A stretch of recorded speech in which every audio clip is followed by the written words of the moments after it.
Hi, so today I'm going to be talking about how to land a physics research position as a freshman, as an undergrad in general, really, but I'm going to be speaking specifically from my experience getting a research position in a particle physics group as a freshman. Now, I'm sure most of you are or are planning to be physics majors, and a common trait that I found in such people, myself among them, is that we're very curious about how things work, how the universe works, and whether you're interested in particle physics, astrophysics, solid matter physics, whatever, participating in real modern research is guaranteed to satiate that curiosity of yours as it has mine. And I'm going to be leaving timestamps down below for you to be able to click around and go directly to the part of the video that you're particularly interested in, if that's what you want to do.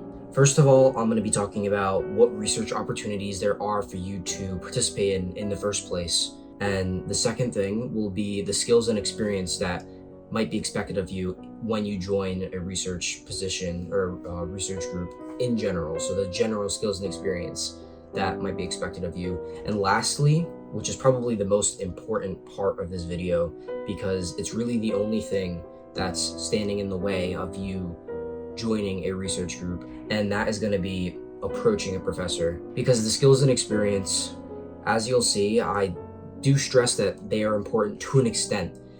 The most important thing is being able to just get yourself out there. As an undergrad, these professors know that you're not going to actually have all the experience that their graduate students have. They are there to help you when they let you on their team.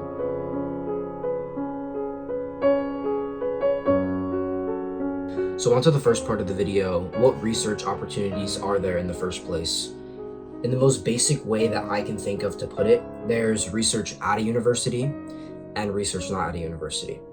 Now, physics research at a university primarily consists of research groups run by professors and postdocs, and research not at a university, which is primarily at national laboratories or internships in industry. Most of these outside of the university research opportunities will be in your email feed sent to you by the physics department. Now, off-campus research is almost always more competitive than on-campus, on-university research. So it's for this reason that it's not really the primary focus of this video. But briefly, in case you're interested, the process of applying to an off-campus research position is as follows. So first of all, you have to find the position, and that can be through your emails or a job listing site, as I mentioned before. And second, you have to actually apply to the position, especially before the deadline closes. So a lot of these internships or research positions off campus will have deadlines because they usually only last for an amount of time. So usually that will be either during a spring break, a winter break, or the summer. Another thing that comes with actually applying to these research positions is letters of recommendation, submitting your unofficial transcript, and just writing general essays in which they're asking you to illustrate why you're a good candidate for this research position. It's important to remember that you do want this research position because you want the experience, but they also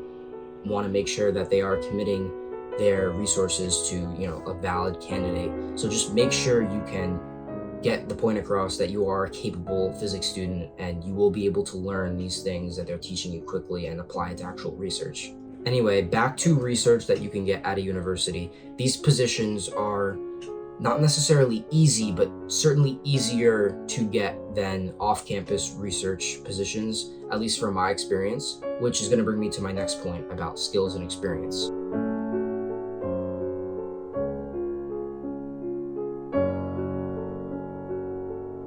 So, like I said, the focus of this video is going to be getting a research position at an on-campus research group.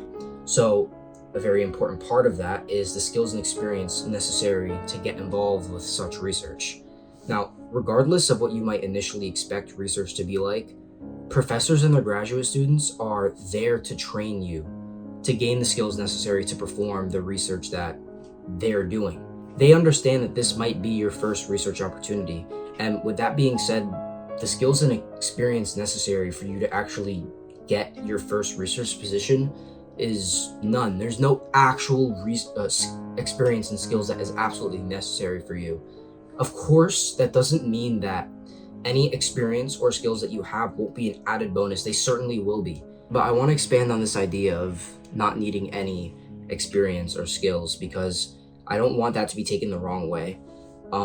By nothing, I mean that you're not expected to understand in detail the physics and the precise nature of the research that the group is working on, or how to perform analysis on the data that they're working on right away. Instead, what is expected of you is your ability to learn and apply that information to the real work. The professors and the graduate students are there to teach you, and your job as a research participant is to take that knowledge and make sure you're really understanding it and apply it to the work as fast as you possibly can.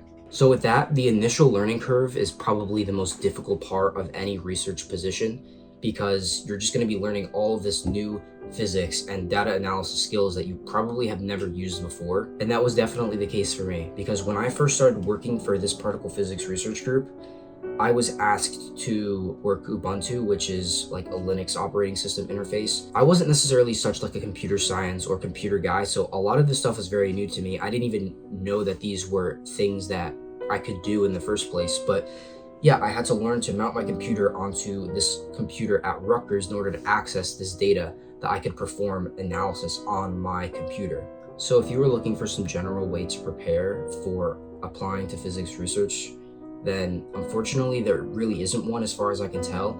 You're just gonna have to trust in your ability to learn and being able to quickly apply that newly found knowledge to whatever task they ask you to complete. So really the only thing that I can say that you should be prepared for is just to spend a lot of time learning.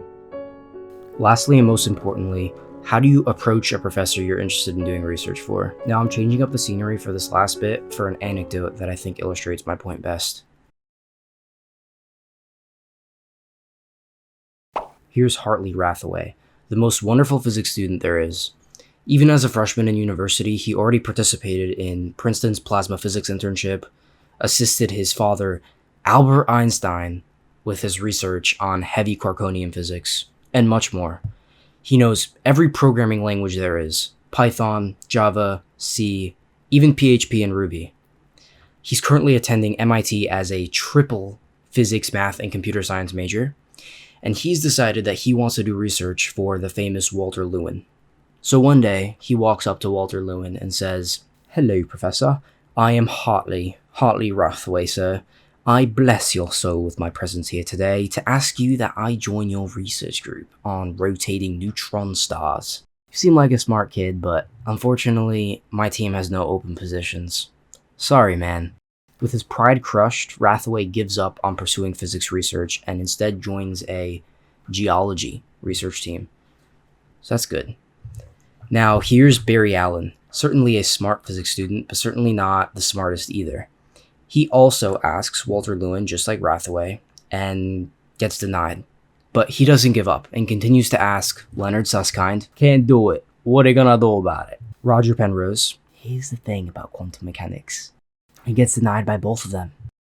Getting denied by 3 of his physics heroes isn't easy for Barry Allen, but he's determined to become a capable physicist just like them and doesn't give up. So lastly, he decides that he's going to ask Albert Einstein, Rathaway's father. And Einstein says, "Yes, you can join my team."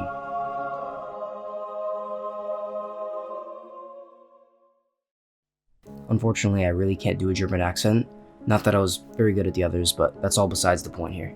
Now, however fun that might have been to make, there's an important point to all of this.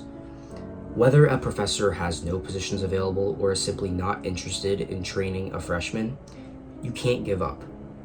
Keep asking physics professors whose research you're interested in if you can join their group. Whether a professor has no positions available or is simply not interested in training a freshman, you can't give up. You have to keep asking professors, because it's the student that continuously asks multiple professors in the physics field that he's looking to do research in. It's him who will actually get a research position. You can even ask the professors you're asking if they know any professors in their field that are looking to hire students. Now, it's definitely not impossible. I have met students who have landed physics research positions by asking just one professor. The reason I make such a big deal out of this is because that wasn't the case for me. And if I was to give up after the first or even second professor that I asked, then I would have never gotten this research position that I have now. Now, I have one last tip to give in helping approaching a professor that you want to do research for. Now, I know I said that no experience or skills are required of you, and that's true. It's not required. But if you do have experience and skills that you think would appeal to the professors, definitely use that. It's an asset that you have that experience. But if you don't, it's not necessarily such a bad thing. So don't get so caught up in the experience and skills you have. These professors are there to teach you, and if not them, then their faculty, like the graduate students, they're there to answer questions and give you tutorials and lead you in the right direction to actually be able to build up the knowledge and the skills to perform the research that they are. So that's all I have for today. If you enjoyed, leave a like, subscribe, and if you have any questions, leave a comment and I'll make sure to answer them. And I'll see you in the next one.